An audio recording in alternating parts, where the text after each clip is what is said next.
Bonjour à toutes et à tous. Bienvenue pour ce très chouette moment avec Vincent Dureuil donc qui va commencer dans quelques instants. On va bien sûr laisser tout le monde se connecter. Bonjour, bonjour. Bonjour à toutes et à tous. Bienvenue. Salut Fabien, toujours fidèle, incroyable, fidélité. Adrien, tout va, tout va bien. Ça va être un chouette moment. Voilà Vincent qui arrive, donc on va se connecter, puis on va surtout commencer, hein. Hop.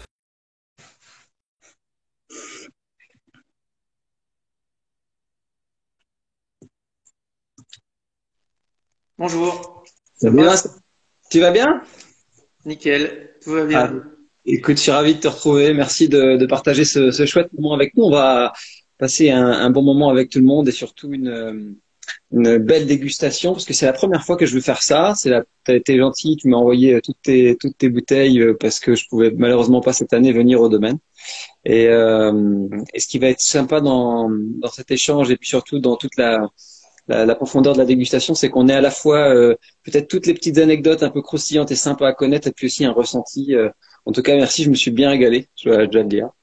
Donc, on va laisser tout le monde se connecter tranquillement parce qu'on a encore 1 ou 2 minutes d'avance. Mais ce qui serait cool, avant de passer à la dégustation, Vincent, c'est que on retrace un peu, peut-être un petit peu de l'histoire du domaine. Tu sais, t'as repris le domaine familial dans le milieu des années 90. Tu peux nous raconter un petit peu la genèse de ton arrivée au domaine et puis surtout derrière un petit peu tout ça, enfin, tout ce que tu as, la manière dont tout ça s'est mis en place. Et puis surtout après, on parlera bien sûr de ta success story et du niveau flamboyant atteint maintenant par tes vins. Et ben en fait, moi mes parents avaient le domaine sur Reuilly. Mon Oui. papa, lui, il est né à Puligny, donc c'est la raison pour laquelle on a des vins à Un Reuilly. petit peu de Autrement, vigne. ce serait pas possible. Donc ils ont fait leur carrière dans leur vigne et dans leur vin. Et moi, je suis commencé à vinifier avec mon père en 89. Déjà à Et l'époque, ouais. donc, voilà, ça fait un petit moment déjà. Et je me suis installé en 94. Donc, mes parents, en fait, ils ont gardé leur exploitation et ils m'ont donné 3 hectares. Donc, j'ai commencé en 94 avec 3 hectares 61, 62 exactement. D'accord. Merci pour le petit détail.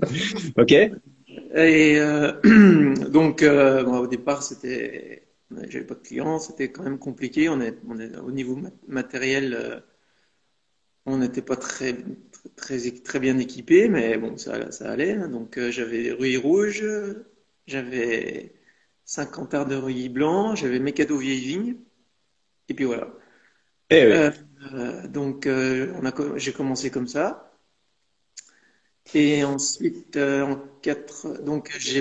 on avait une parcelle en Mézières que j'ai plantée à partir de 1997 jusqu'en 2001. C'est une parcelle il y avait 2 hectares et demi, donc ça a permis d'agrandir le domaine sur Rouilly dans la fin des années 2000. Et j'ai repris les vignes de mes beaux-parents à Nuit-Saint-Georges en 97. Donc, D'accord. avec l'eau des Argilières de 70 arts et des Bourgognes rouges. Les Bourgognes rouges, oui. Bon, on va en parler tout à l'heure un petit peu. Je les ai goûtés tout à l'heure. On voit, on se posera la question sur le millésime et bien sûr sur la différence en fait de perception en tant que viticulteur sur tous ces secteurs dans le millésime. Alors Vincent, toi, tu as été évidemment, t'as été une forme de révélation, enfin de révélateur de cette belle appellation Rully. C'est vrai que la première fois que j'étais venu au domaine en 2001, je me rappelle, enfin en 2002 peut-être, je me rappelle.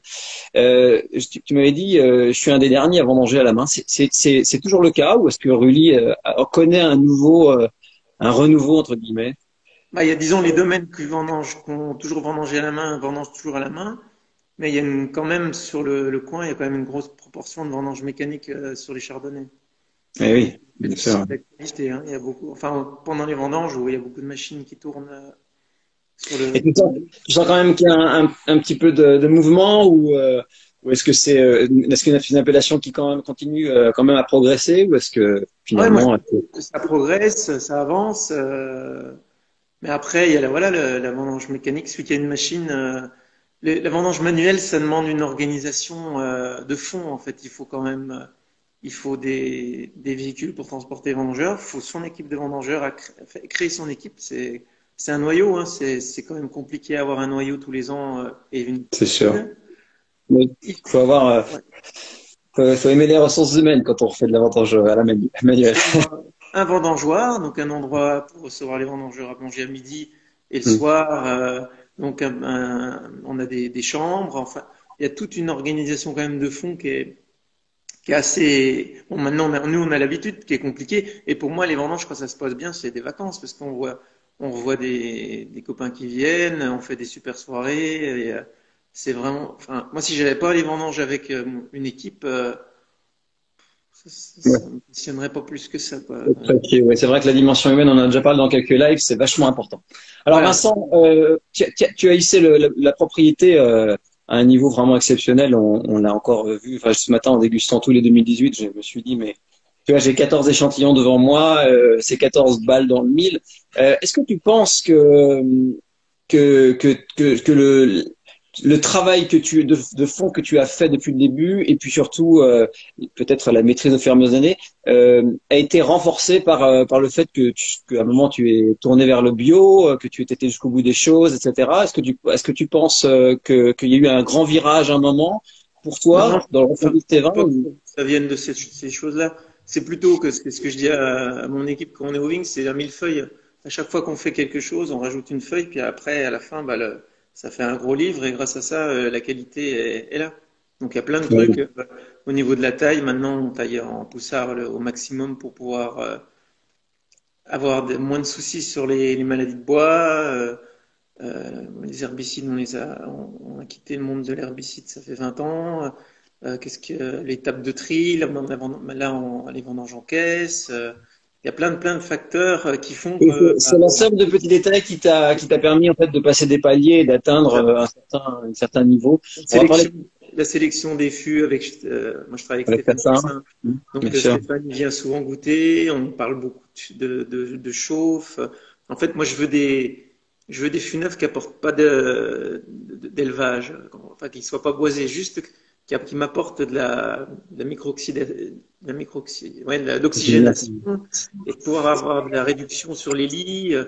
En fait, des facteurs assez complexes et il faut en parler avec son tonnelier. Donc il y a plein de facteurs comme ça qui permettent de monter, Ben, quoi. on va en parler parce que j'ai bien décrypté les vins, j'ai noté plein de petites choses et ça va être très sympa. Alors avant de passer à la dégustation puis à commenter chaque petite cuvée, ça va être assez fastidieux parce qu'on va essayer de parler un petit peu de tous tes enfants, même si je sais qu'il y en a 22, il y a 22 cuvées au domaine hein, de Ouais. mémoire. Mm. Ouais, c'est ça. Et on aura une bonne moitié déjà, ce qui est déjà merveilleux et incroyable. Donc encore pour ça, merci. Tu peux nous parler un petit peu de 2018 du feeling. Je sais que tu t'es cassé la jambe en Voilà. venant des vacances et que tu n'as passé ton temps que sur la table de tri, mais la table de tri n'a pas beaucoup servi parce que c'était une année assez Ça. bon, généreuse d'abord, mais surtout très saine. Il y Parle-nous un peu avait, de 2018. En fait, moi, je me suis cassé la cheville une semaine avant les vendanges. Donc, les vendanges ont duré longtemps au domaine. On a fait 17 jours de vendanges parce qu'il faisait beau et on avait le temps. Et en fait, j'ai commencé le premier jour des vendanges, j'avais comme un fauteuil. Et le dernier jour, je marchais. Donc, en fait, ma rééducation, elle a été facile. Ah oui. Et donc, on a commencé le 1er septembre. Et donc après, bah, ça s'est enchaîné. Il faisait beau, enfin c'était royal. Hein. Et une semaine avant les vendanges, on n'a pas eu, enfin on n'a jamais eu d'eau. Ça a été sec. Hein, le mois d'août a été sec. C'est vrai qu'il y a eu du stress hydrique sur certains secteurs et puis Ouais. Et et, en et, fait, je voyais, on a fait une grosse récolte en volume. On a fait une Donc super ça, récolte. c'était une année généreuse, ouais. Ça Ouais. rappelle des volumes de 99 ou Ouais. de, Et ce qui est de- super drôle par rapport aux années où on a fait des récoltes de ce type, c'est qu'on les voyait. Alors que là, en 2018, moi, j'ai pas vu dans les vignes quand on se promenait. Moi, je voyais une petite récolte. Et on fait Ouais, des comptages il y en avait juillet. beaucoup de jours, en fait. Ouais, On beaucoup passe de jours. 4 jours dans les vignes à faire des comptages pour faire des estimations de récolte. Et on voyait une récolte comme 2017, une récolte relativement faible. Et en fait, premier pressoir, la surprise. Eh oui. Mais c'était Alors, Ce qui est frappant, c'est à la dégustation, on va attaquer un petit peu le morceau de la dégustation. Moi, j'ai trouvé que c'était un millésime qui était plein de contrastes. On va parler des différents secteurs dans lesquels tu as des vignes, parce qu'on voit bien que par exemple, les vignes sur Puligny ont quand même un petit peu plus surmûri que certains équilibres de Rully. Enfin, c'est le sentiment que j'ai en tout cas en analysant justement les vins d'un point de vue tactile et en sensation. Également, j'ai observé que sur nuit, sur les rouges par exemple, le côté nuiton, donc le Bourgogne rouge, les argilières avait dans ce millésime également des épaules particulières, mais pas le même relief aromatique que des millésimes chauds qu'on a connus dans le passé, tu sais, comme les 2005, les 2009, etc. Donc on va essayer de décrypter un petit peu tout ça. Alors avant, pour se mettre les papilles en route, je voulais avoir ton avis sur, et surtout un petit mot sur la ligotée, parce qu'on n'en parle jamais. Mais tu fais des aligotés qui sont délicieux. Franchement, je me suis régalé tout à l'heure avec ça. Et c'est la seule vigne pour laquelle je n'ai aucune information parce que j'ai rien. J'ai regardé tous mes carnets de dégustation depuis que je viens chez toi. Je n'ai rien noté sur la ligotée. Pourtant, quand j'ai ouvert tout à l'heure, je me suis régalé. Parle-nous un petit peu de cette aligotée. Donc en fait, la ligotée, c'est une parcelle qui est en bas de Mézières. Donc d'accord. Sur Rully. c'est sur Rouilly. Donc c'est sur des argiles, mais il y a un petit peu de fer. En fait, la terre est relativement rouge. Ouais. Et la vigne a été plantée en 85. Et bon, ça fait des. Donc en fait, c'est vendangé à la main. C'est fait comme les autres cuvées, sauf qu'il n'y a pas de fût neuf. En fait, c'est des fûts comme en 5-20. Donc tout est fermenté en fût, élevé en fût et mis en bouteille avec 18 mois d'élevage. Donc Wow. c'est mis en bouteille autour du 20 mars là. Eh oui, magnifique. Hein. Alors, ce qui est bluffant dans ce vin, il contraste très fort avec forcément un petit peu les chardonnays, mais ce grand retour de la ligotée dans la Bourgogne, moi, je le trouve vraiment intéressant parce que ça dessine des bouches hyper sapides, hyper salivantes, avec une gamme aromatique un petit peu différente de celle du chardonnay, un petit peu plus jus de roche et fruits de verger acidulés. Et ce que j'ai adoré dans cette, tout à l'heure, je marquais un petit peu mes notes, mais c'est vrai qu'il y a ce côté jus de roche teinté d'écorce de pamplemousse qui resserre un petit peu. C'est hyper appétant. Et à la fois, je sais pas si c'est le millésime ou pas, je me posais la question, est-ce qu'un millésime chaud comme 2018 va donner du corps et peut-être de la concentration supérieure à de la ligotée ou est-ce que finalement un millésime chaud, ça leur scie pas très bien? En fait, enfin, chez moi, les aligotés, il y a toujours des grosses acidités. Et là, ce millésime qui était quand même, qui a été chaud, en fait, on a eu une acidité classique. Alors quand j'avais en 2017, j'avais une acidité un peu plus basse. Et donc, en fait, c'est l'acidité qui fait le millésime est signé par l'acidité là. Donc c'est une acidité classique là. En tout cas, c'est éblouissant parce qu'il y a une vraie chair. Et même si on n'est pas tout à fait dans les mêmes codes aromatiques que les grands chardonnays qu'il produit, en tout cas, cet aligoté, il est bluffant. Puis en plus, ça vaut une bouchée de pain. Je sais que les amateurs qui te suivent, tout à l'heure, il y a quelqu'un qui commentait. On te fera passer un petit peu les commentaires, évidemment, au fur et à mesure de la vidéo. Mais quelqu'un dit, ce qui est trop dur chez Vincent, c'est de choisir parce que tout est bon. Et ça, c'est assez vrai. Alors, je te propose de faire un petit match. Moi, je vais te faire on va faire la vidéo, la dégustation au fur et à mesure, comme moi je l'ai faite chez moi pour suivre un peu mes notes. On va goûter le Bourgogne blanc. Donc, ton Bourgogne blanc, j'ai souvenir que c'est bien sûr le secteur donc de Puligny, c'est les bas de Puligny.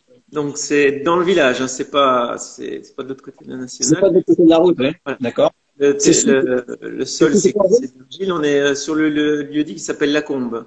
D'accord. Donc c'est des vignes qui ont été plantées en 65 par mon grand-père. D'accord. Mon père. Et en fait, ce qui est top, c'est que c'est planté sur des. Mon grand-père était un fou du porte-greffe Riparia Gloire de Montpellier. D'accord. Un porte-greffe qui est précoce et qui produit peu.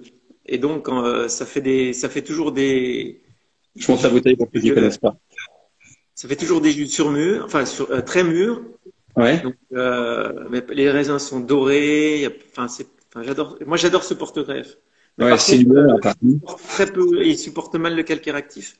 Donc, faut savoir, il y a des endroits où on peut pas le mettre. Mais dans les argiles, ça marche très bien. Ok.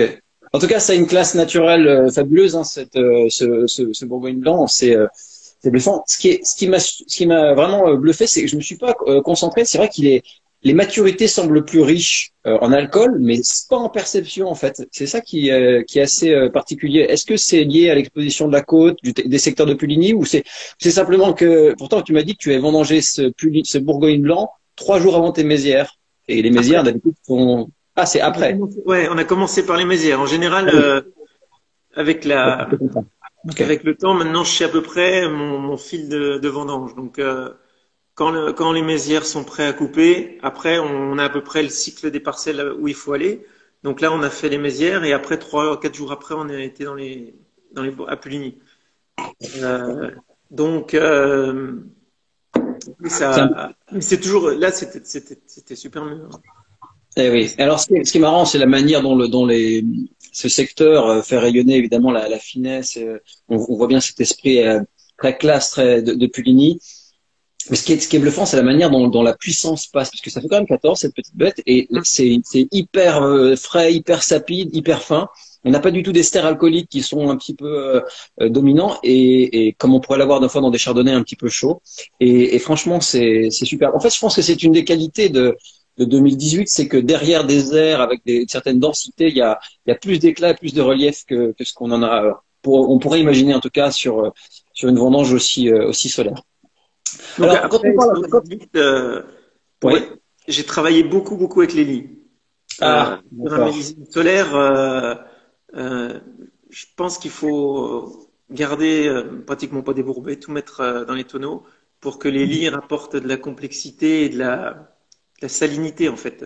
D'accord. Donc, ça, c'est un petit truc que les gens qui nous écoutent vont peut-être apprécier comme détail. Plus tu as un millésime chaud, plus tu laisses tes Et vins moi, en ouais, contact avec lui, ouais. ça va apporter de la En salinité. 2003, j'avais fait ça aussi. Et Ah ouais. j'avais bâtonné pas mal, enfin très souvent en 2003. Et en fait, on retrouve un côté salin. Et en fait, ces millésimes solaires, c'est des millésimes où les lits sont magnifiques. Hein. Eh oui. Comme il n'y a pas de pourri, il y a pas de. Donc en fait, les bourbes, enfin c'est pas des lits, c'est des bourbes au départ. C'est Alors, après tu vois, fermentation. cette petite remarque, elle est très intéressante parce que tu verras, on va dérouler les vins, mais c'est vrai que sur certains, j'ai trouvé qu'on a tiré un petit peu, notamment sur le Mikado, j'ai trouvé dans ce millésime qu'on a tiré un petit peu plus sur les lits et qu'on a généré cette petite sensation un peu maïs grillé, etc. Bon, on va en parler un petit peu après. Parle-nous un petit peu du Rully blanc, le Rully Village, parce que c'est une cuvée aussi que je goûte régulièrement au domaine. J'en achète pas tout le temps, mais même si on adorerait acheter tout, mais explique-nous un petit peu comment elle naît. Parce que là, elle Alors, est redoutable. le village, c'est la plus grosse cuvée du domaine. On a Ouais. 3,5 hectares. Et en Ok. fait, c'est un assemblage de 4 parcelles. Quatre Donc, parcelles. on a la Martelle. Donc, Hum. c'est une parcelle qui est au sud de l'appellation, sur des calcaires. Cette parcelle, on a deux vignes. On a une vigne que j'ai plantée en 2006 et une vigne qui a été plantée en 1974. D'accord. Ensuite, on a la bergerie, donc c'est sous le Mécado. C'est une parcelle qui a été plantée en 1900, dans les années 20, comme le Mécado.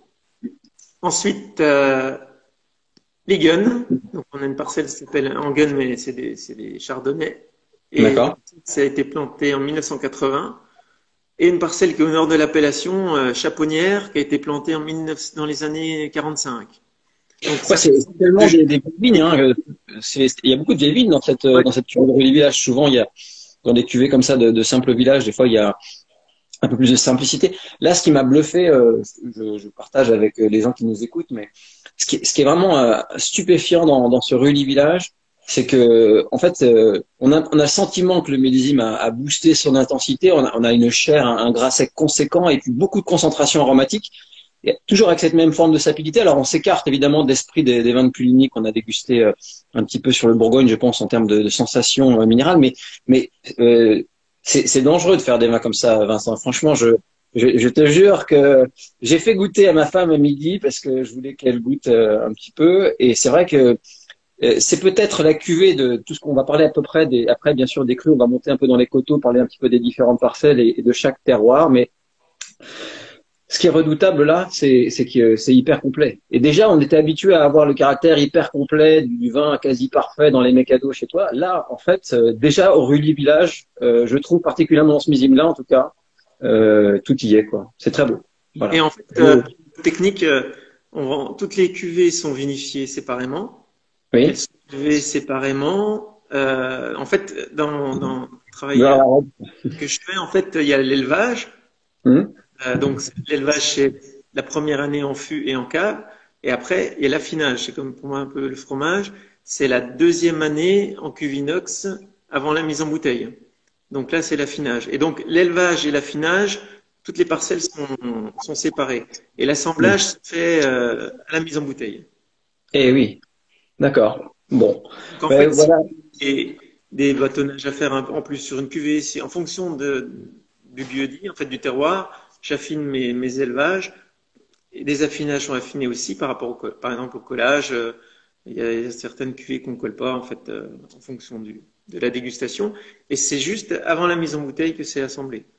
Par D'accord. La filtration, je sais que t'aimes pas quand ça traîne un peu. Alors, quand tu as une millésime avec beaucoup de lit comme ça, des fois, tu as peut-être besoin, non, des fois, de filtrer un petit peu ou pas? Parce que quand, ou pas, En je sais fait, pas. moi je filtre. Oui, les vins sont filtrés. Donc en fait, sur l'affinage, moi je travaille avec les calendes lunaires. Donc les vins sont soutirés avant les vendanges pour que les fûts soient libres pour le millésime, le nouveau millésime. Ensuite, je prends beaucoup de lits toujours. Oui. Ensuite, on fait des essais collages. On colle ou on colle pas en fonction toujours de la dégustation. Le même cycle lunaire que le soutirage. La filtration se fait sur le même cycle lunaire et en fait, on filtre enfin, techniquement, c'est un filtre lenticulaire. Donc, c'est des modules en cellulose. Donc, D'accord. c'est à l'abri de l'oxygène. On va très lentement. Donc, pour moi, Ça enfin, dépend pas trop. D'accord. c'est doux. C'est une filtration douce. Alors, on va attaquer les parcellaires. Donc, avant de taper les premiers crus de la gamme chez toi, en parlant des mésières, c'est d'habitude un terroir relativement précoce, chaud. On l'a senti dans certaines années, et puis on a connu aussi certains millésimes de mésières que tu allais chercher un petit peu plus tard, donc avec des épaules un peu plus Mm. charnues. La grande surprise du millésime, dans son équilibre, à mon sens, en tout cas celui qui joue la carte du contraste, et c'était déjà un peu le cas l'année dernière avec le 2017, j'ai le souvenir, c'est mézières. Alors, parle-nous un peu de ce terroir et puis surtout de la manière dont comme c'est un des plus précoces chez toi, comment tu vas le chercher? En fait, c'est toujours cette vigne-là qu'on relève en premier, c'est toujours dans cette vigne-là qu'on voit de la fleur en premier, et c'est toujours la vigne qu'on vendange en premier. C'est une vigne super précoce. Moi, j'ai planté, donc en fait, c'est des rangs qui font 180 mètres de long. Donc c'est une vigne qui démarre en bas du coteau et qui va jusqu'en haut du coteau. En bas, c'est argile et en haut, c'est calcaire. Donc sur la moitié de la parcelle, c'est Henri Paré à Gloire et en haut, c'est 161,49 en porte-greffe. Et en 2018, en fait, le bas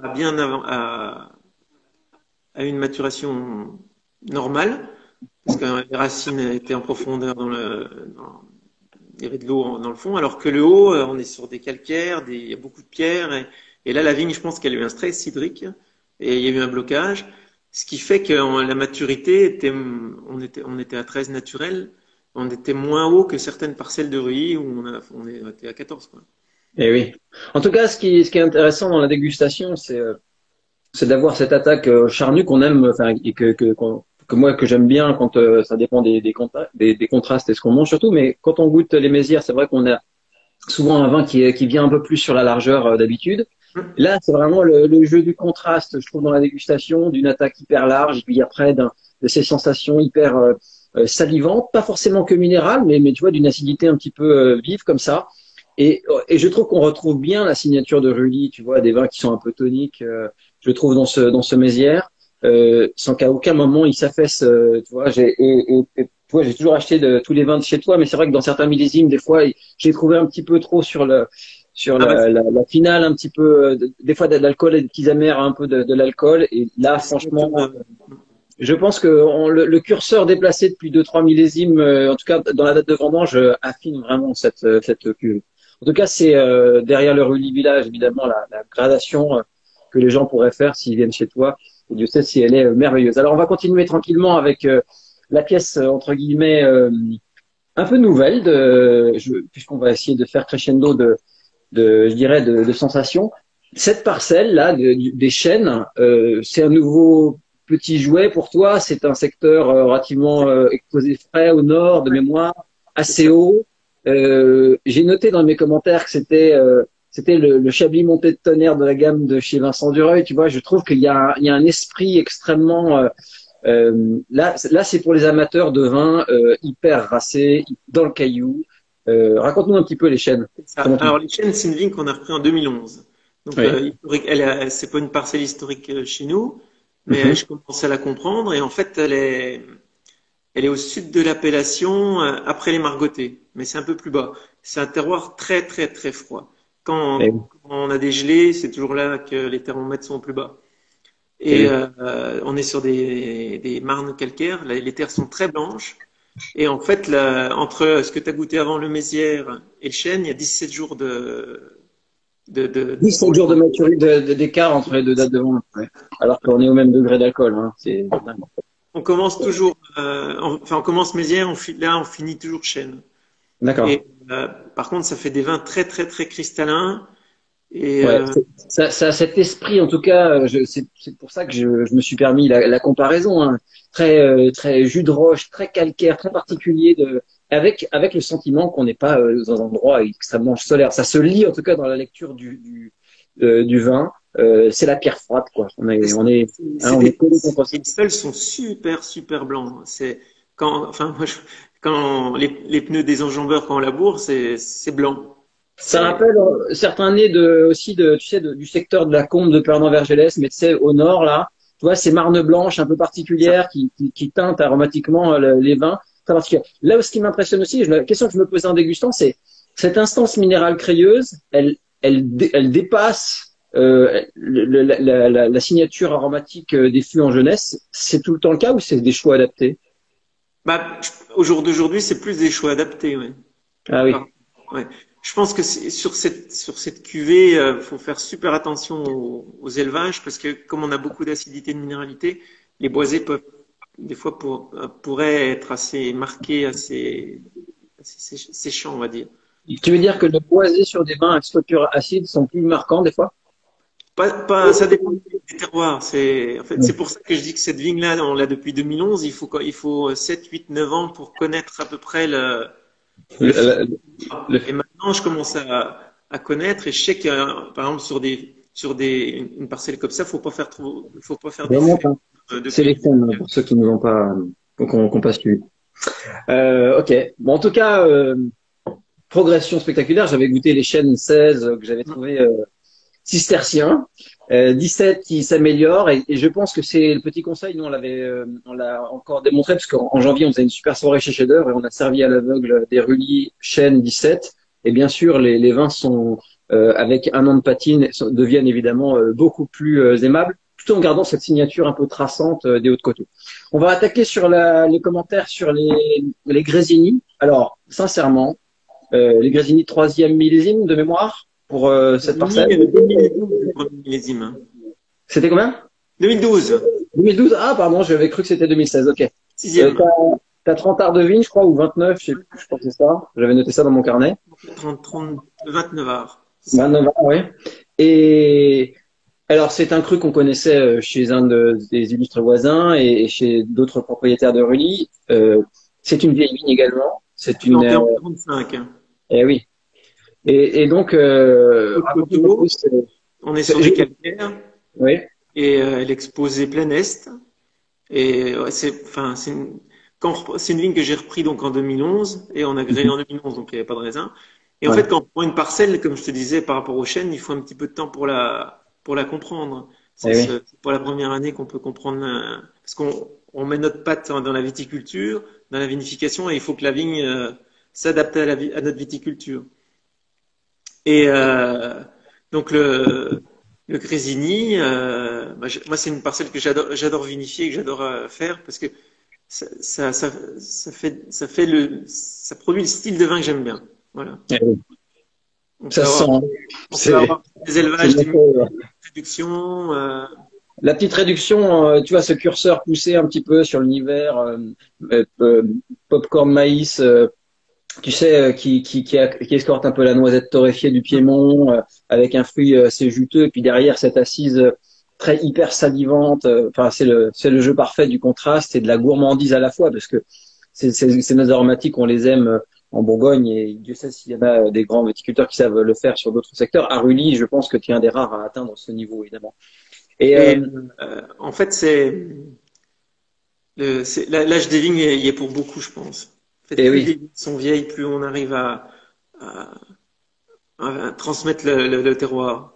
Ça- c'est vrai qu'on la voit progresser et la séduction est incroyable. Enfin, moi, je trouve qu'il y a une classe dans la lecture des Grésini quand on compare les vins de la gamme. Alors évidemment, tout est délicieux, hein, mais dans la finesse restituée par le cru, il y a quelque chose dans les Grésini, je trouve. Enfin, vraiment à part.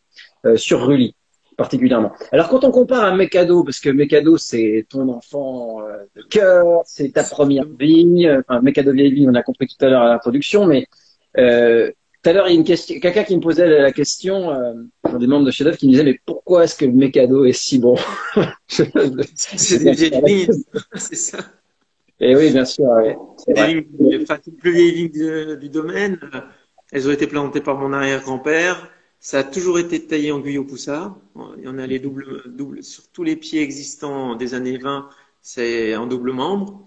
Oui. Donc, ça fait des tout petits raisins, c'est tout le temps mi-rondé. Enfin, Le pied, quoi. pour moi, c'est ma plus belle parcelle. Et en fait, on pourrait se dire, bah, c'est là qu'on fait le plus de boulot. Et en fait, non, il n'y a pas de boulot à faire dans les vignes, il n'y a rien à faire, quoi. Il y a, il y a- c'est top tout le temps, quoi. Sauf que ça Oui. coûte un petit rendement, mais ça, c'est pas grave, hein. Économiquement, il faudrait peut-être l'arracher puis replanter, mais vu la qualité des vins que ça fait, on Je jette. surfais sur mes notes là, je lisais que dans tes mézières, tu avais des sélections ATVB qui ont été donc qui sont pas si vieilles que ça. Est-ce que tu penses que si tu attends très longtemps ce genre de matériel végétal sur d'autres secteurs, ça peut apporter ce Ouais, genre de dimension ou de ouais, profondeur ou ouais. ouais, tu penses La donc vigne, en fait, les racines descendent, la vigne,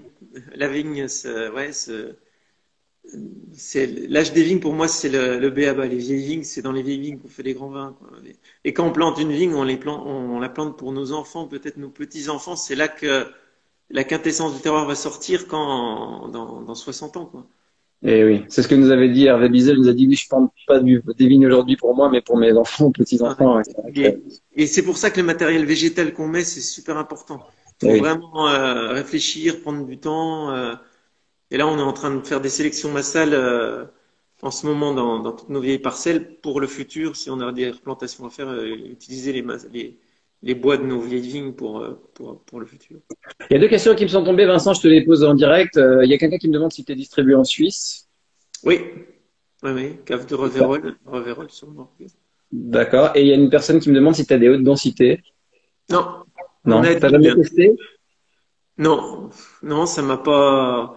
En fait, on est à 10 000 pieds hectares et en fait, c'est dans les vieilles vignes où il y a des guyot poussards. En fait, c'est un travail. On est sur deux membres, donc Oui. c'est un cep, mais et on a deux. C'est comme s'il y avait deux ceps, mais par contre, c'est un cep, donc ça prend beaucoup beaucoup de temps. Je préfère moi une densité normale avec sur des guyot poussards Oui. euh, sur sur des hautes densités. Après, En voilà, fait, c'est comme les enfants, quoi. Quand on a un, ça va, mais quand on a deux, c'est comme si on avait quatre.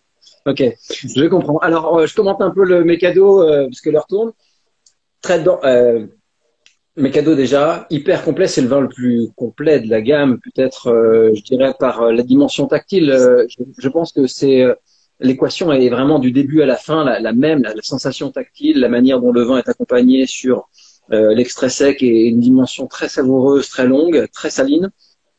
Il y a, c'est le vin un peu repère. Alors, je sais que tu as deux cuvées, la cuvée Mécado et la ça. cuvée Mécado Vieille Vigne. Ces 2 hectares de Mécado et à l'intérieur des Vieilles Vignes, ça représente quoi?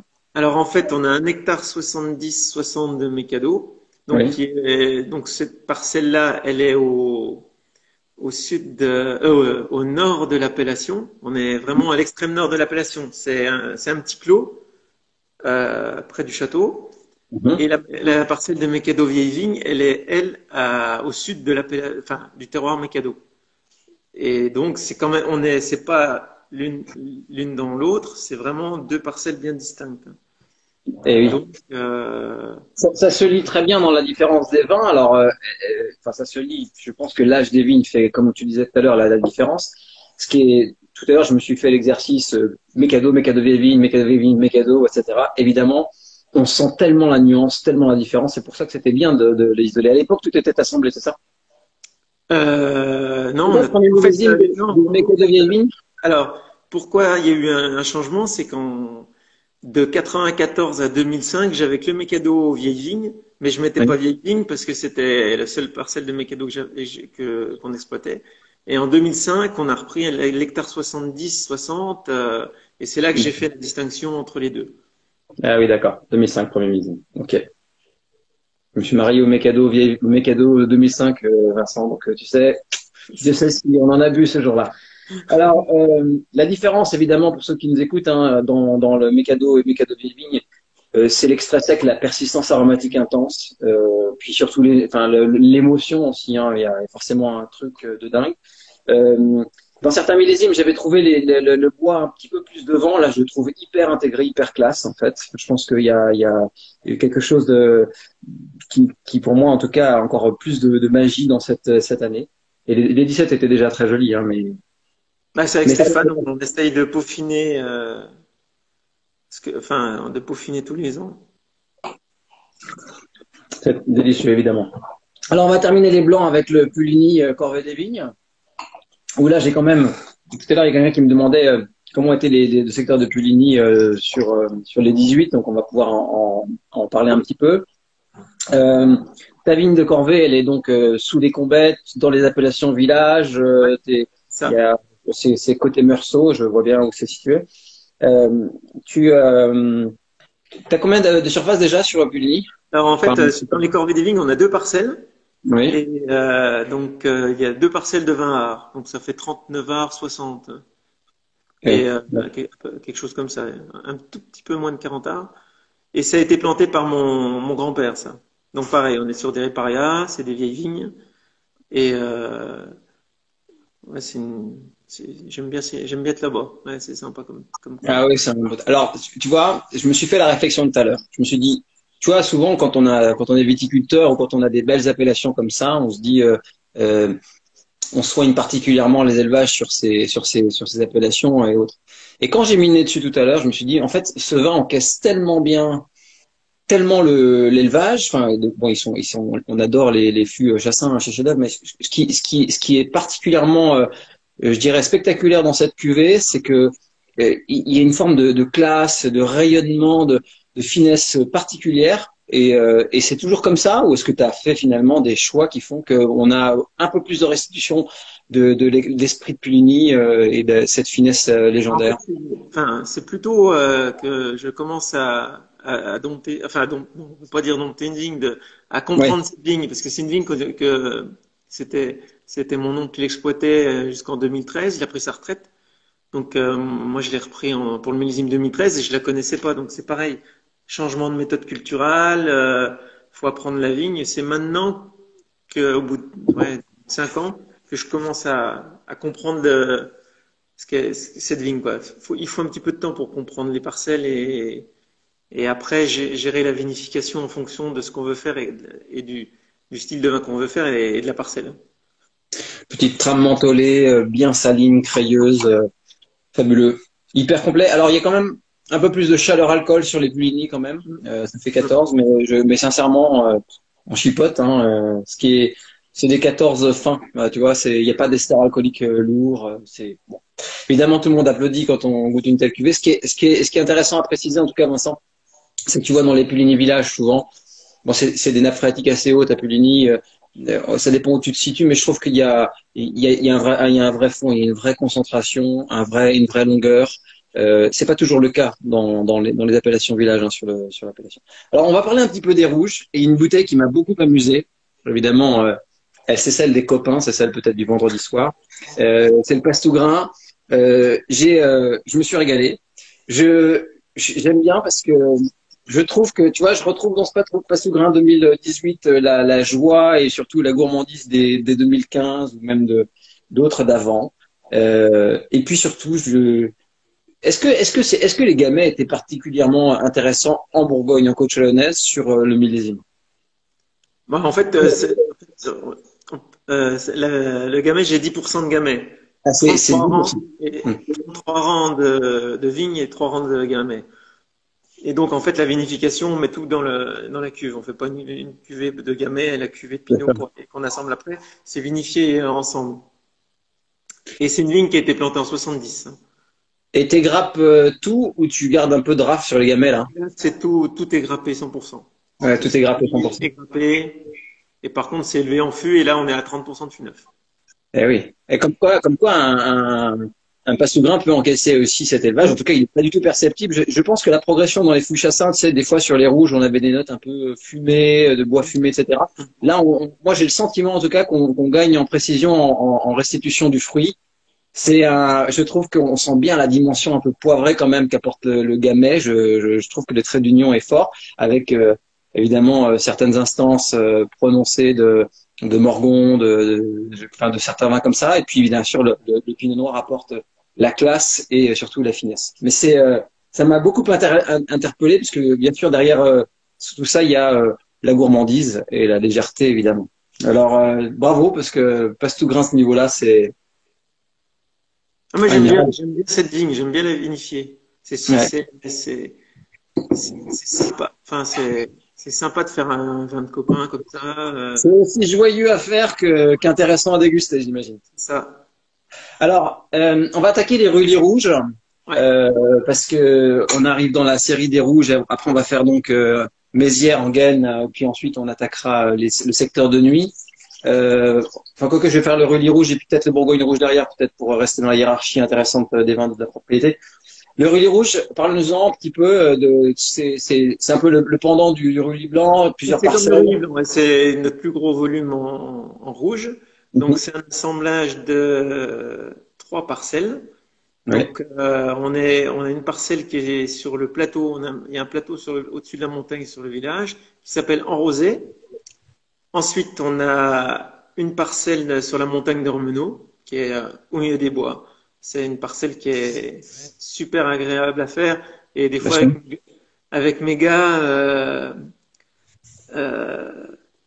on se dit on aimerait bien construire une maison là-bas, on serait le roi du monde. J'ai une petite réponse, mais il y a Monsieur Bertrand Chevillon qui m'écoute. Il m'a dit que j'aurais pu aller chez le coiffeur, mais le problème, c'est qu'avec le confinement, les coiffeurs, ils sont pleins et j'ai pas pu avoir de rendez-vous, Bertrand. Ben Bertrand, écoute Vincent, on a des coiffeurs à Paris si tu veux, viens nous voir. Non, tu peux pas, 100 kilomètres. C'est ça. Mais j'y pense, Bertrand, j'y pense, bientôt.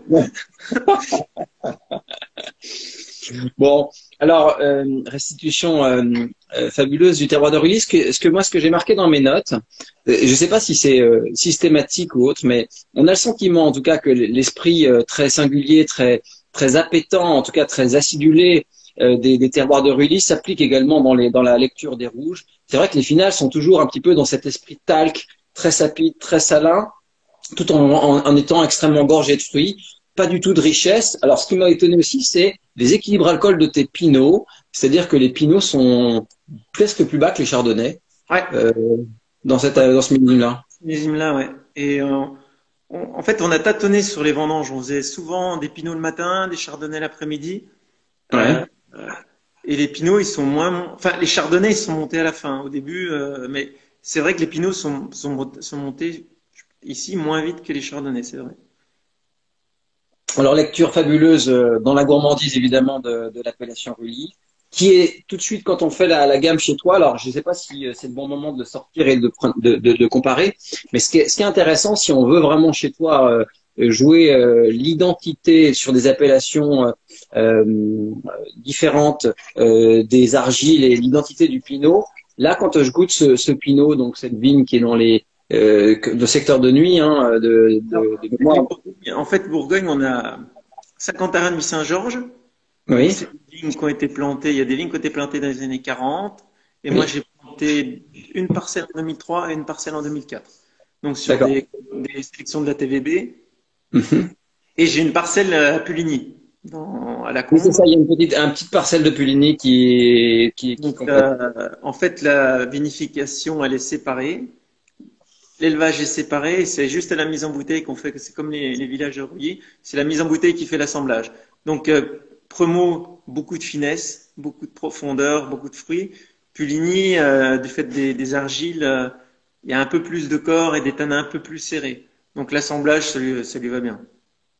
Ouais, bah écoute, en tout cas, on sent dans la nuance une certaine profondeur d'argile, une certaine particularité aromatique. On assombrit le fruit, on y apporte l'épice, le côté un petit peu plus dense. Et je trouve que dans la gamme, c'est intéressant de faire la différence entre le Rully rouge et le Bourgogne rouge, en tout cas, avec quelque chose d'un petit peu plus sérieux. Plus nuiton aussi, je trouve. Moi, enfin, tu vois, tu me mets 13-20 l'aveugle, j'imaginerais un fruité un peu plus nuiton dans cette restitution. En tout cas, beau plaisir. Ce qui est très beau et ce qui est à saluer, alors je vais pas regoûter parce que j'ai déjà fait toute l'après-midi, mais c'est la parfaite densité de fruits qui accompagne les tanins très loin et une belle persistance pour un Bourgogne rouge, c'est bien sûr magnifique. Alors, si on revient un petit peu dans le secteur de Rully, on reparle un peu des mézières, Vincent. Je me suis permis le commentaire, mais je me suis dit que c'était le plus volnésien des vins de la gamme. Et je trouve que c'est un fil conducteur, tu vois, que je me suis toujours un petit peu donné. Il y a une finesse particulière dans les mézières que j'aime bien chez toi et qui Toujours, hein, toujours. c'est ça, hein, il y a un grain, on le sent, ça a quelque chose, une granulométrie de tanin qui fait que ça reste évidemment extrêmement subtil. Et je me suis dit je me suis posé la question si d'ailleurs, attends, je me suis tout sur la vigne d'avant, sur le secteur de Prémaux, vous avez grêlé, non? Voilà, c'est ça. Donc en fait, on a eu deux grêles. Une grêle autour du 17 juin et une grêle le jour de la Coupe du Monde, le 15 juillet. Ah, et donc là, c'est double punition. Ouais. Donc moi la grêle, on a eu l'expérience d'un coup de grêle comme ça en 2011 à Rugy. Donc à Promo, mais donc à Rugy, ça nous a décalé la maturité en général d'une semaine, dans une semaine plus tard. Ouais. Et Promo, c'est pareil, on y était à la fin. Alors que d'habitude, quand on va à Nuit-Saint-Georges, on est dans le milieu de nos vendanges. Eh oui. Alors en tout cas, le Rully Mézières, quand on revient et quand on fait la distinction entre les différentes cuvées, ce qui est super à faire, c'est qu'on voit comment le fruit là redevient plus rouge, comment on part dans la framboise sauvage à l'eau de vie, dans les notes un peu fruits de maquis épicés, etc. Et on revient sur ce côté tal que je trouve dans la finale de bouche très acidulé, qui est assez propre, je trouve, au Rully rouge. Avec voilà, c'est pas la même teinte de fruits que Givry, que Mercuret et autres. Et je trouve que ça, c'est une vraie singularité et c'est encore plus lisible dans les mézières. Donc ça, c'est plutôt pour ceux qui aiment évidemment les vins à accès final un petit peu plus salivantes et très fines également. Hein. Je trouve que c'est fait partie de la vertu de cette parcelle. Alors, dernière question sur la mézière. C'est toujours aussi précoce pour les pinots noirs que sur les chardonnays? Bon. C'est toujours, on commence toujours, c'est la première vigne de Pinot. Toujours. Eh oui, d'accord. Bon. Et en tout cas, c'est lisible et c'est parfaitement maîtrisé, vinifié et bien sûr réalisé. Alors, ce que je trouve intéressant après, c'est d'apporter la contraste avec les gaines. Là, c'est une cuvée que je connais bien aussi parce que je l'achète depuis pas mal d'années maintenant. Il y a un côté plus ferrugineux, plus profond, on voit bien qu'on rentre dans quelque chose de plus solide. L'année dernière, tu t'étais permis quelque chose, j'aime bien raconter cette anecdote, c'était j'avais marqué un prototype non autorisé, non reconnu de Rully Yangen, où tu t'étais amusé sur la table de tri avec les coupeurs à faire de la coupe au ciseau de pellicule, c'est ça? Ouais. Il y a des trucs qui font ça. Donc ça, on l'a fait en 2017. Ouais. En 2018, on a fait une vendange entière sur cette parcelle moitié. Oui. Donc, tu t'es mis un truc de fou de 2017 sur une vendange comme ça, c'est pas possible. Et on l'a fait en 2019 parce que oui, 2019, on a fait une cuvée, enfin qui sortira dans un an, 100% fût neuf, avec une sélection Stéphane il m'a fait des fûts exprès pour cette cuvée là, et on a fait pareil, on a tout découpé au ciseau et on en reparlera dans un an. J'ai hâte de voir. Mais moi, j'avais été bluffé par cette cuvée quand on était passé au domaine sur les 17. Donc ça fait partie des petites bouteilles entre guillemets collector parce qu'elles font partie de ces expériences que tu mènes et que tu évidemment fais au domaine. C'est intéressant de voir finalement comment finalement l'approche aussi du détail, du micro-détail à la vinification peut faire évoluer certains spectres, certaines sensations, certaines textures et certains plaisirs bien sûr. Alors, c'est une parcelle qui marche bien avec la vendange entière. Moi, Et oui. je suis pas un grand fan de la vendange entière. Je pense qu'il y a des millésimes où faut mieux pas en faire. Il y a des millésimes qui marchent bien et surtout des terroirs qui marchent bien. Et les gaines, ça marche bien. Ça redonne, il y a beaucoup d'argile et ça redonne beaucoup d'élégance à la cuvée. Donc Ouais. ça fait, Les argiles, c'est de l'argile particulier, non? ouais, l'argile, ça colle aux bottes. C'est de Parce que, l'argile. ouais. Quand je dis ferrugineux, c'est que ça me rappelle, tu sais, certains secteurs de Pomard, où tu vois, Givry, les Clos-Jus de Ouais. François, ou des choses comme Non, ça. c'est moins ferrugineux que ça. C'est moins C'est, ferrugineux que ça, il y a moins de cette sensation. Mais c'est vrai que on a cette sensation quand même qu'on est sur des argiles profonds. Et bien sûr, là, ça teinte le fruit, ça lui apporte évidemment une forme de profondeur, tout en restant bien sûr sur les secteurs de Ruy. On termine parce que l'heure tourne, il nous reste une dizaine de minutes, et puis j'aimerais qu'on parle simplement de plaisir et de bonheur, mais on termine avec les argilières. ouais, Là, c'est l'héritage de ta belle famille, entre guillemets, ça. euh, un super clos Ouais. et 18. Alors, vont manger assez tard quand même, non? Alors, ouais, en fait, l'expérience de 2011 sur Ruyi par rapport à la grêle n'a pas fonctionné pour moi sur 2018 à la promo. Parce qu'en fait, on a attendu. Je Mhm, pense que la maturité allait être un peu plus lente du fait qu'on avait pris deux orages de grêle. Et en fait, ça a marché quand même. Et quand on a vendangé, on avait une grosse maturité. Par contre, eh la oui. vendange la grêle n'a pas marqué les raisins parce qu'on a eu la grande chance de ne pas avoir d'humidité après les orages. Donc, les raisins ont séché. On a tout trié. Donc, ce qui est arrivé en cuve était magnifique. Et là, c'était 14,5 naturel. Eh oui. Alors, ce qui est marrant, c'est que au bouquet, Pour 14,5 en rouge, moi, j'avais jamais vu hein, dans ma eh oui. carrière. Donc, le stress, Alors, c'est les fins des sucres. et Ça, bien c'est sûr, donc, ça, mais ça a été au bout. Donc, ça a été au bout. Ouais. C'est un peu le problème de l'année 2018, c'est qu'évidemment, elle a été des fois un petit peu périlleuse pour les vinifications et les fermentations. Euh, je me suis permis un petit commentaire parce que j'ai tout noté, j'ai tout commenté pour les membres de Chef qui vont lire après les vins. Ce qui est intéressant, c'est de voir dans ce 2018, malgré tout, tu vois, la finesse du restitution du bouquet, parce que dans des années solaires sur les argilières, j'en ai connu, et tu vois, j'avais encore dans ma cave perso des 2005, j'en ai bu un cet été d'ailleurs, et d'autres années. Et ce que j'ai aimé dans ce 2018, c'est que la teinte du fruit est pas cuite. Tu vois, on est moins cuit. Pourtant, après, quand on prend en bouche, on se dit, ah oui, mais quand même, on est quand même dans une année avec ouais. cette densité, ouais. Et donc, on est rappelé un petit peu alors, je dirais, par la sensation de bouche. Mais par contre, le bouquet est flamboyant. Moi, j'adore. Enfin, il est très, Après très la fort. vigne, en fait, je pense que la vigne a été plantée en 42, donc je pense la vigne, enfin, c'est par rapport à ce que je dis depuis le départ, l'âge des vignes, c'est quand même les vieilles vignes, elles lissent millésimes par rapport à la qualité qu'elles sortent, quoi. Et donc ça marche bien. Eh oui. Alors, on est un petit peu plus compoté, un petit peu plus figué la sensation de bouche, la sucrosité perçue. Par contre, ce qui est admirable, c'est la manière dont les tanins sont posés et surtout peu extraits, enfin peut-être moins à une certaine époque, et aussi la manière dont le bois tombe dessus. En fait, là, l'équation est chouette parce que la densité de bouche est bien sûr accompagnée par cette sensation de suavité et de la richesse alcool quand même qui apporte une forme de micro-douceur. Mais derrière, c'est classe, quoi. C'est moins appétant que les rouges de Rully qu'on a goûté tout à l'heure, mais quand même, il y a une profondeur. Alors évidemment, il n'est pas fait pour tout de suite, c'est vrai, il est fait pour rayer dans quelques années, mais on a hâte de voir ce que le résultat donnera. Ça me Écoute, rappelle, Vincent, il reste... Comment? ça me rappelle enfin, sur les argillères, Ouais. ça me rappelle le millésime 2003. Et ce qu'on goûte maintenant sur les 2003, ça match super bien. Et oui, bien sûr. Bien sûr. Alors écoute Vincent, pour terminer tranquillement, parce qu'il nous reste quelques minutes, d'abord merci et surtout bravo pour cette série de 2018, c'est vraiment chouette. Il y a quelques petites cuvées que les gens connaissent pas. Il y a les Clous qui est une parcelle que tu fais comme Magnum. Comme Magnum, parce que je fais 8h71, donc c'est un petit. J'aime bien la vinifier je la fais comme Magnum. C'est une pièce? Je fais entre une pièce et une pièce et demie, ouais, par an. Ouais, d'accord. Et tu fais comme Magnum et c'est voilà.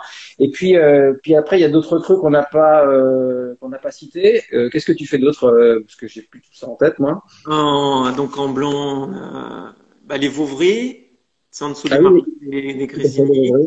Mhm, les Margotés, tout à fait. euh, et en rouge, le Chapitre et la Fosse. Mais je crois que Mar- Oui, mais la fausse, j'en avais acheté en 2016 de mémoire. Alors, ce qui est intéressant sur la Margoté, c'est l'aptitude de vin au vieillissement. Franchement, tu avais apporté à la soirée chef-d'œuvre des vieux millésimes de Margoté. C'est dingue. les En fait, Margotés, c'est une vigne qui a été plantée en 46. Et là, on est sur des marnes calcaires. On est plus haut que les chênes, mais on a quand même le même typologie de sol. Donc, ça fait des vins avec beaucoup de cristallinité et ça va super loin dans le temps. ça déroule bien et ça va très loin longtemps. En tout cas, c'est pour un coup de bravo. Il nous reste quelques minutes, 3-4 minutes de mémoire, donc je veux que on termine tranquillement cette vidéo. J'espère que ça a été un bon moment pour les personnes qui nous ont évidemment écoutés. Il y a eu plein de commentaires. Alors évidemment, on pourra pas te répondre à chacun d'entre eux, mais tout ça, c'est le fruit d'une longue expérience. Et alors peut-être que il y a une dernière question qui vient de tomber qui est intéressante, qui va peut-être intéresser les internautes. C'est il y a d'autres choses à venir dans la galaxie du Roy Gential bientôt? Pour le moment, si, si. À partir de 2000 à partir de 2018, on cire toutes les bouteilles. Donc ça, c'est la nouveauté. J'ai vu. Ah, c'est très Ouais. cool. Donc Et c'est de la cire molle, de la cire dure que tu as mis dessus? c'est de la cire. En fait, c'est quand on tire avec le tire-bouchon, ça pète pas, ça en met pas partout. C'est une cire, on perce avec le tire-bouchon et ça remonte tranquillement. Bah, tu vois, c'est intéressant parce que moi, tu vois, j'ai plein de bouteilles de chez toi sur presque 15 ans dans ma cave perso. Et il y a un truc que j'aimerais bien faire un de ces jours, parce que je l'avais fait une fois avec Olivier Lamy, c'est goûter des bouteilles cirées versus des bouteilles capsules pour voir si la cire a une véritable C'est pour impact. ça qu'on l'a fait. Nous, c'est en fait pour essayer de gommer l'effet quand on goûte quatre bouteilles du même vin qui ont 10 ans, Il y a des, c'est il y a des petits rarement détails. quatre mêmes vins. Et en fait, il y a des Et, évolutions sur les quatre bouteilles. Et je pense que le fait de cirer, on ferme mieux et plus durablement. Et les vins, je pense qu'ils sont encore plus aptes à aller très loin dans le temps. Parce que moi, ma volonté, enfin, ce que je travaille pour faire des vins de garde. et Moi, bien sûr. j'adore goûter mes vins qui ont 10, 15 ans. C'est là que j'aime les vins. Et ce qui est dommage, c'est que ils sont plus trop jeunes. Mais ça, c'est pas, on peut pas. Mais on va suivre ça et la vie continue, hein, même malgré la crise du Covid-19. Ça va être évidemment des choses qu'on va observer. Mais Merci la beaucoup, cire, Vincent. pour la cire, en parlant avec les collègues qui cirent, Olivier Lamy, enfin, je pense que c'est un facteur important pour augmenter le fait que les vins aillent très loin dans le temps. Et oui, ben, je pense que c'est tout ce que doit. Enfin, tu vois, c'est peut-être le message. Aujourd'hui, je pense qu'on fait des grands vins de Pinot un petit peu partout, et je pense que la promesse des grands vins et des terroirs est révélée par les années. Donc, quand on fait le salon Vinapogé ensemble, on voit bien évidemment que la promesse est belle, mais que l'accomplissement est toujours meilleur, et que c'est peut-être la vertu des très grandes choses, des très grands vins. Et on a hâte de suivre ces 2018 cirés dans la cave, des passionnés évidemment. Écoute Vincent, la vidéo va se terminer dans quelques instants. Je te souhaite une belle soirée. Je t'embrasse Margot, Céline, et puis merci pour avoir pris un peu de temps Et pour. puis, j'espère te voir à Reuilly rapidement, parce que ça Mais, devrait alors je pas dû t'assure que venir ça en me mars, là. démange tellement que je sens une autorisation spéciale va être décrétée par mon employeur qui est moi en fait. Et donc je viendrai te voir et je viendrai vous voir bien sûr à Rudy. On ira voir aussi Maxime et puis on ira faire un saut ensemble dans les vignes avec grand plaisir. Merci beaucoup, Salut belle Manu. soirée et puis à bientôt autour d'un verre. Salut Vincent. Ciao. Merci à tous et merci de nous avoir suivis. À bientôt. Check.